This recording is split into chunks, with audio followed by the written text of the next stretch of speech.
मनीषियों ने कहा कि इस बेदर्द जमाने में प्यार कहाँ मिलता है। वफा की जिसमें खुशबू हो वो गुलजार कहाँ खिलता है। वो जमाने और थे जब यार यार पे मिटते थे, अब यार के पीछे मिट जाए वो यार कहाँ मिलता है। तुम मानवता की साकार मौत, मानवता को धरने वाले सत्य, अहिंसा और न्याय का आदिक पालन करने वाले है कौन कार्य जग में ऐसा है, कौन कार्य जग में ऐसा जो पूर्ण ही तुम कर सकते। तुम अपनी इस निर्मल वाणी से, वैसे भी कहते हैं बातें हाथी पाइए और बातें हाथी, तुम अपनी इस निर्मल वाणी से ये पत्थर भी हो पिघला सकते हैं। कार तुम्हारे सीरत झिलमिल झरना झरने वाले हो मानवता की साकार वो सीरत जनक।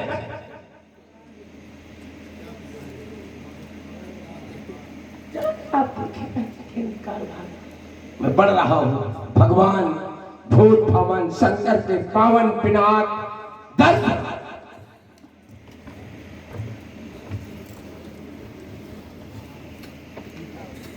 भगवान भूत भवन शंकर के पावन पिनाक, प्रथम तो मेरा प्रणाम स्वीकारे।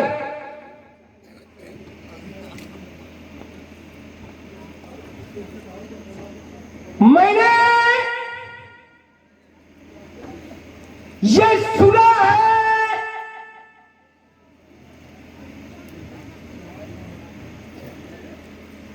कि ये मिथिला शुद्ध सिद्धांतों पर चलने वाली नगरी है, वेदों के अनुरूप चलने वाली नगरी है, ये सुना। लेकिन इसके ठीक विपरीत रहा,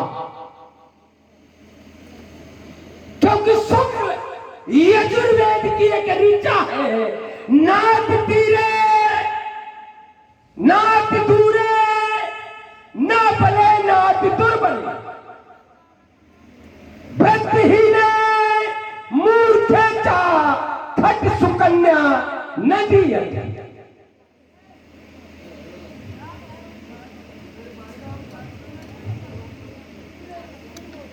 नाथ तीरे बहुत अधिक पास नहीं, नाथ दूरे अधिक दूर नहीं, न बले नाथ दुर्बल, अत्यंत बलवान को नहीं और अत्यंत निर्बल को नहीं, भक्तहीन चरित्रहीन को नहीं, मूर्खेचा मूर्ख को नहीं, इन छह को सुकन्या नहीं देनी चाहिए। ये शुक्ल यजुर्वेद की ऋचा कहती है। और यहां हो क्या रहा है, स्वयं पुरारी को दंड कठोरा और राज समाज आज तोड़ा।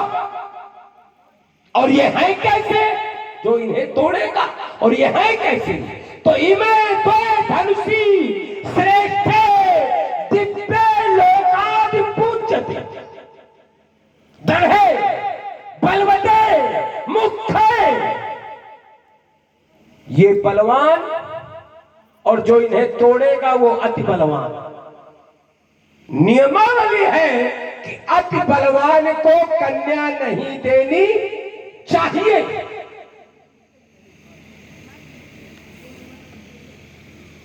तो ये कैसे शुद्ध सिद्धांतों पर चलने वाले लोग हैं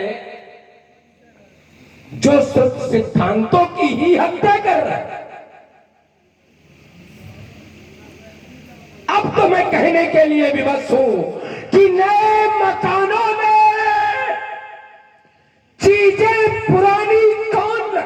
है। बड़े शहरों में परिंदों को पानी कौन रखता है? हमें थामे खड़े गिरती हुई दीवार को वरना सलीके से बुजुर्गों की निशानी कौन रखता है? सलीके से बुजुर्गों की निशानी कौन? मिथिला समाज में सम्मानित दशहरा जी का शुभागमन, शुभ आगमन के उपरांत राजा जनक के द्वारा स्वागत और सम्मान, स्वागत और सम्मान से अभिभूत होना, राजा जनक को शुभ आशीर्वाद देना, तदा उपरांत राजा जनक के द्वारा जो निर्णय लिया गया है, सोई पुरारी को दंड कठोरा, राज समाज आज गई तोड़ा। रावण जी की दृष्टि में वेदों के अनुकूल कृत्य किया जा रहा है। इसके माध्यम से आपने एक शुक्ल यजुर्वेद की एक ऋचा भी पढ़ी। ऋचा के मूल में है न बहुत पास में, न बहुत दूर, न बहुत दुर्बल को, न बहुत बलवान को, न चरित्रहीन को और न मूर्ख को, इन छह को कन्या नहीं देनी चाहिए। विचार करने लगा, जिस सिद्धांत का पालन करने के लिए रावण जी मिथिला समाज में चर्चा कर रहे हैं, उस सिद्धांत को वो जानते थे, इतने अच्छे जानकार थे, तो जब अपने भाइयों का विवाह किया तब इस सिद्धांत का पालन क्यों नहीं किया? चलिए मिलते हैं और मिल करके श्री रावण जी के विचारों के प्रत्युत्तर में अपने विचार रखें। लेकिन उसके पहले आए हुए आगंतुक का स्वागत और सम्मान, ये हमारी संस्कृति है, ये हमारी सभ्यता है, ये हमारी शिष्टता है, यही हमें अपने पूर्वजों से संस्कार मिले हैं। हम उन सब का अनुपालन करते हुए मिथिला की पावन भूमि पर आए हुए आगंतुक का सहृदय से अभिनंदन करते हैं, स्वागत करते हैं, चरणों में कोटि कोटि वंदन करते स्वीकार करें। वंदन है, शुभाशीष, स्वागत है, धन्यवाद। सम्मानित शरण जी कहे, आपने कहा कि इन छह को कन्या नहीं देनी चाहिए। कन्या नहीं, सुकन्या। सुकन्या, कन्या नहीं, कन्या और सुकन्या में अंतर है। अच्छा, थोड़ा सा इसमें यही मैं पहले भी बोलना चाहता था, लेकिन उस समय उचित नहीं था, अब उचित है कि सुकन्या मतलब सर्वगुणों से युक्त, और कन्या में मान लो कोई कुछ गड़बड़ी तो फिर वो देने का अधिकार है। बस ये अंतर है। माने आपकी दृष्टि में कन्याओं में भी अंतर होता है? नहीं, रुक जाइए। और आप नहीं समझ पाया कि पिता के पास ऐसी कौन सा माप यंत्र होगा जो अपनी कन्या के विषय में वो ये जानेगा कि हमारी कन्या सुकन्या है, या हमारी कन्या कुछ दोषों से रही, दोषों सहित है। ये कैसे अनुपालन करेगा पिता? अरे रुक जाओ, बात हो जाने दो पूरी। क्योंकि पिता की दृष्टि में कन्या सुकन्या ही होती है। कभी कोई भी पिता ये नहीं कहेगा कि हमारी कन्या में ये दोष है, और कभी भी पिता अपनी कन्या के दोष को जान भी नहीं पाता है। तो इसका वो पालन कैसे करेगा कि हमारी कन्या सुकन्या है या कन्या है? जो आपने श्रुति पढ़ी है, जो ऋचा पढ़ी है, उसका जो मूल है, उसके मूल में यही है। उसे आप चाहे जैसे प्रकट करें कि इन छह को कन्या नहीं देनी चाहिए। ये नहीं है कि छह को सुकन्या नहीं देनी चाहिए। ये तो आप अपना पक्ष रख रहे हैं कि आपने बात हमारी पकड़ी कि सुकन्या कन्या। जरा इसका जो जहां से आपने इसे लिया है, जहां का आपने उदाहरण प्रस्तुत किया है, वहां जरा इसका अर्थ भी समझ लेते कि क्या है। क्या ये है कि सुकन्या नहीं देनी चाहिए? हाँ, ये तभी मैंने टोका था। नहीं ना, देखिए उस सूत्र को पुनः पढ़े देते हैं, समझ में आ जाएगा।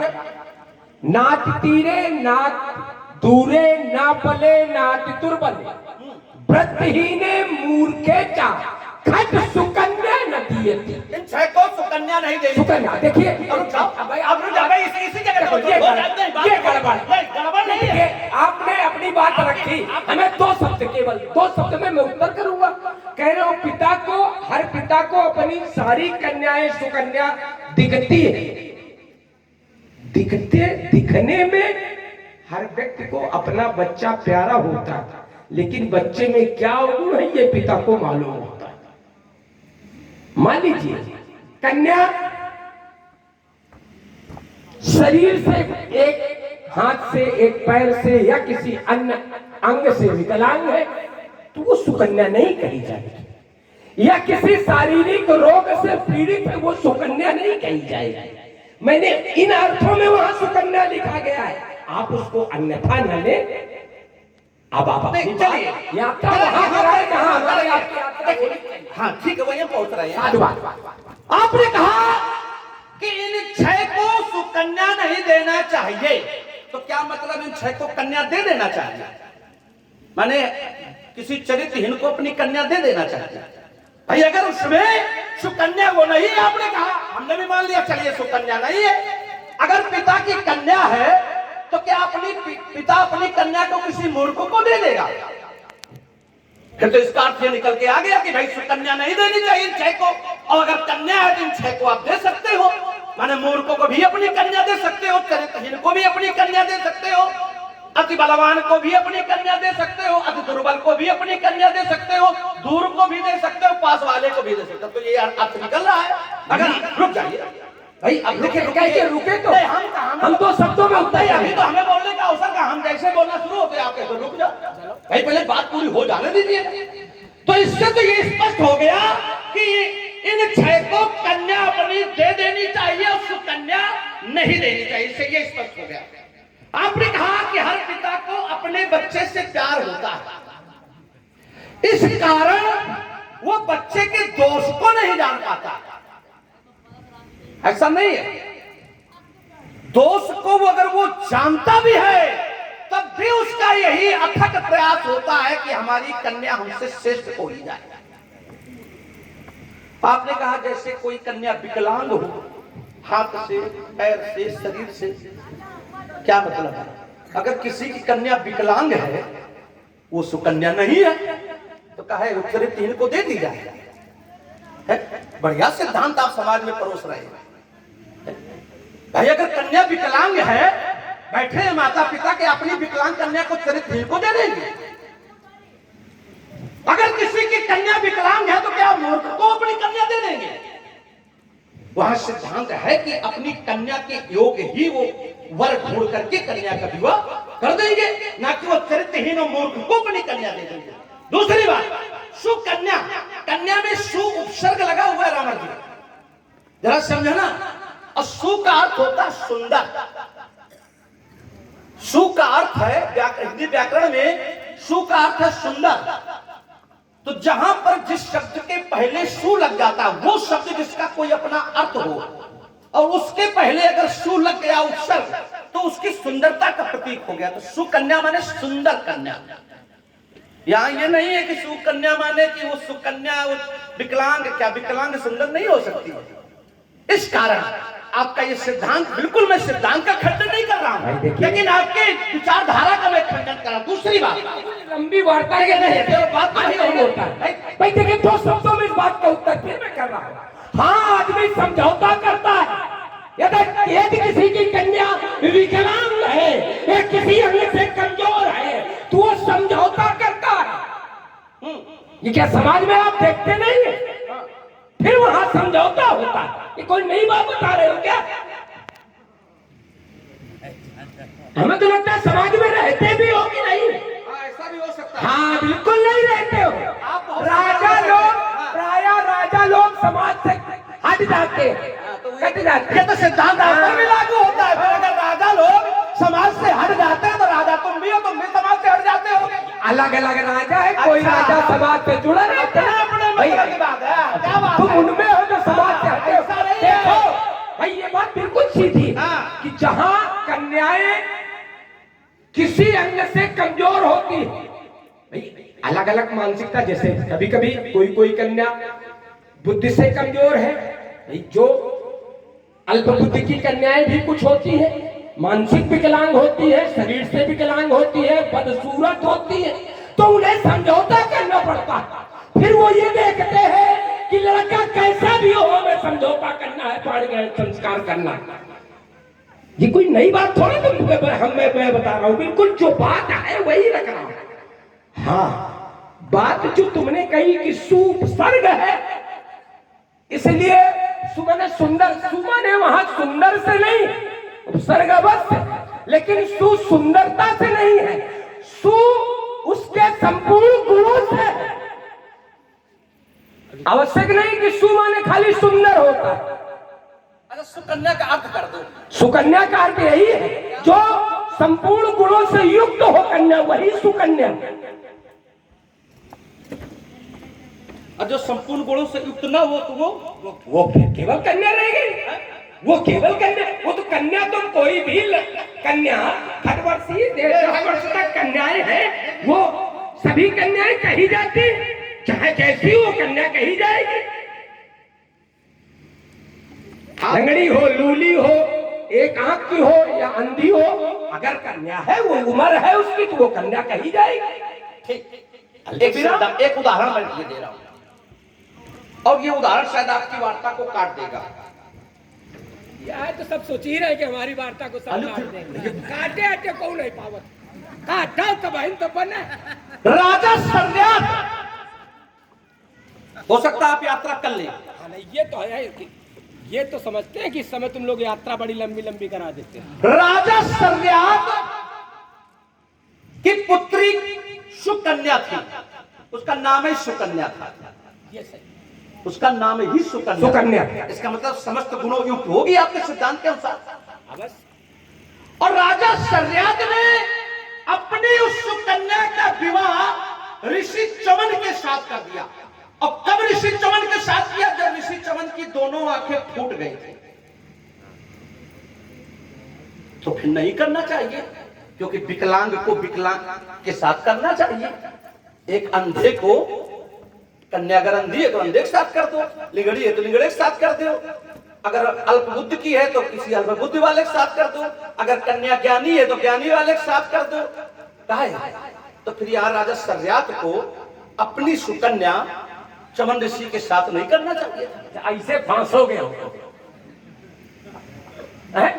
मतलब सोचते हो हमारा यहाँ प्रभाव, हम ऐसे प्रभाव का विषय नहीं है। अरे मिथिला में तुम्हारा प्रभाव बहुत है, हम देख रहे हैं। प्रभाव का कोई शांत है, लेकिन जरा सोचो, जरा सोचाओ, क्या ईमानदारी से बताओ का चमन पहले से अंधेरा है, अंधे भे कैसे? विवाह का महत्वपूर्ण तो ये है, महत्वपूर्ण ये है कि चमन अंधे हुए कैसे? चमन की आग सुकन्या ने ही फोड़ी, सुकन्या ने ही फोड़ी। तो जब जिसने अपराध किया है, इस अपराध का दंड उसे दिया गया। कोनो बिया वैसे सुखन थोड़ा किया गया, काव कैसी रही? कुछ नहीं रही। भाई जो भी स्थिति हो, भले सुकन्या के द्वारा ही चमन ऋषि के नेत्र फोड़े गए, लेकिन विवाह तो सुकन्या का अंधे के साथ ही हुआ। विषय तो ये है, विषय ये नहीं है कि चमन ऋषि अंधे कैसे हुए, ये चमन ऋषि को अंधा किसने किया, ये विषय नहीं है। विषय ये है कि जब विवाह हुआ उस समय ऋषि चमन दोनों नेत्रों से अंधे थे, तो ये सिद्धांत का पालन होना चाहिए था, क्योंकि उस समय विवाह सुकन्या का अगर प्राश्चित भी कन्या के द्वारा किया गया विवाह के माध्यम से, तो इसका रास्ता दूसरा भी था प्राश्चित करने का, कोई ये तो दे, क्योंकि सिद्धांत का पालन होना चाहिए। अश्विन शुक्ल यजुर्वेद का सिद्धांत है, फिर उसका तो पालन होना चाहिए कि किसी सुकन्या को किसी अंधे को कन्या नहीं देनी चाहिए। ये सही है, लेकिन ईमानदारी और हम जोड़े दे रहे हैं, जोड़े दे रहे हैं ना, क्योंकि काका ऋषि सहोवर, ऋषि सहोवर नाम सुना है कभी इसके पहले? यात्रा कराओ शायद पहुंच जाए। हाँ, हो सकता है, हो सकता है। सीधे कहो न पहुंच पावन, लेकिन उनके माथारी बाप के नाम बताइयो तो शायद यात्रा हो जाए। तो भाई अब इसका मतलब हम थारी बाग के नाम भी बताने पड़ेंगे। चलिए, वैवस्वत मनु, वैवस्वत मनु अर्थात सूर्य के पुत्र, सूर्य की पत्नी संध्या के माध्यम से उत्पन्न पुत्र वैवस्वत मनु। वैवस्वत मनु के पुत्र हुए अंगिरा, अंगिरा के पुत्र हुए घोर, और घोर के पुत्र हुए ऋषि कर्ण, और ऋषि कर्ण के पुत्र थे ऋषि शोभर।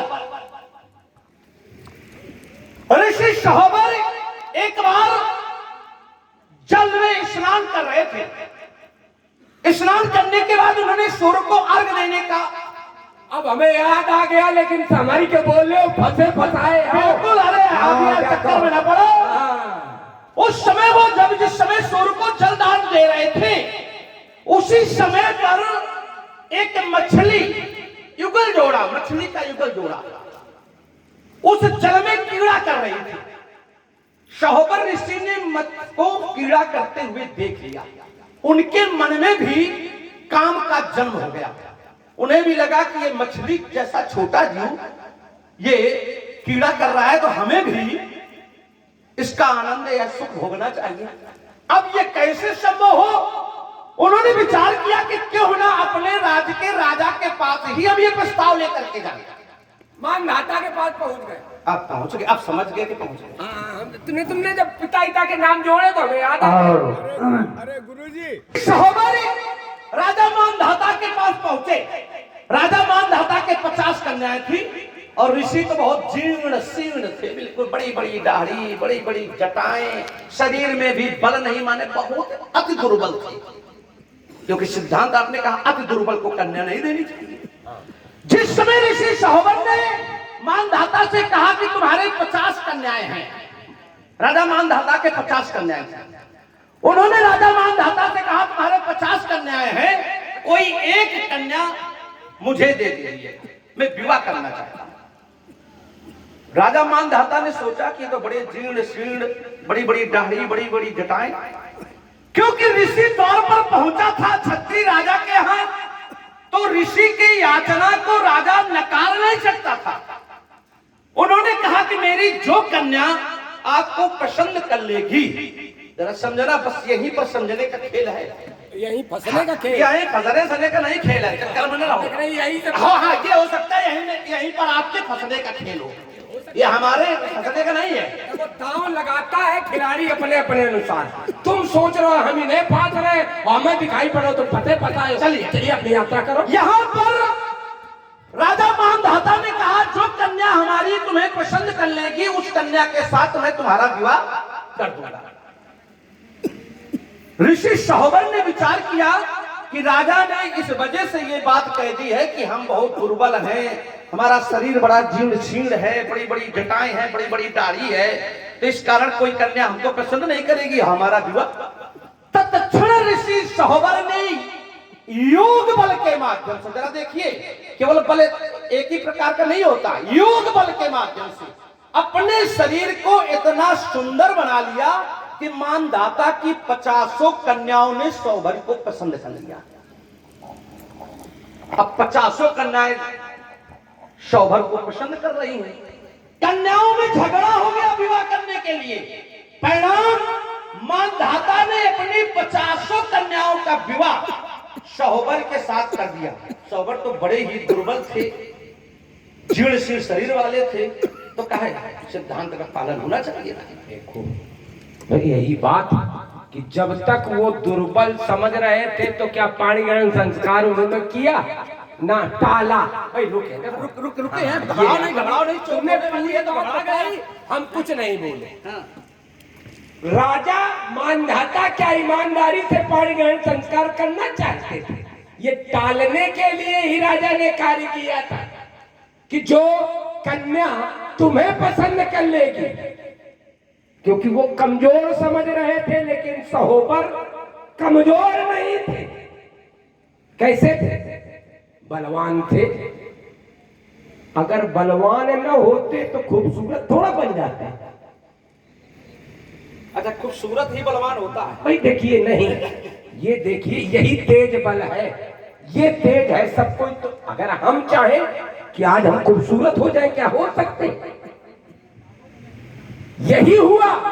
उदाहरण दे रहा हूं, उदाहरण दे करके तुमको, जैसे तुमने उदाहरण दिया है, जिस समय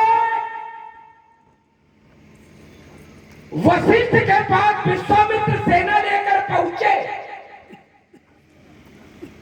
वशिष्ठ के पास विश्वामित्र सेना लेकर के पहुंचे, तो वशिष्ठ ने एक दंड ऐसे कर दिया और विश्वामित्र पूरी सेना सहित पराजित। कहना पड़ा धिक बलम क्षत्रिय बलम ब्रह्म तेजो। ब्रह्म का, ब्राह्मण का कौन सा बल है? तो तेज बल है। उसी तेज बल का प्रयोग करके तपोवन में, उसी तेज बल का प्रयोग करके सहोबर ने अपने आप को खूबसूरत बना दिया और 50 कन्याओं के साथ पाणी ग्रहण संस्कार किया। अब तुम कहोगे कि तो उनका क्या कुछ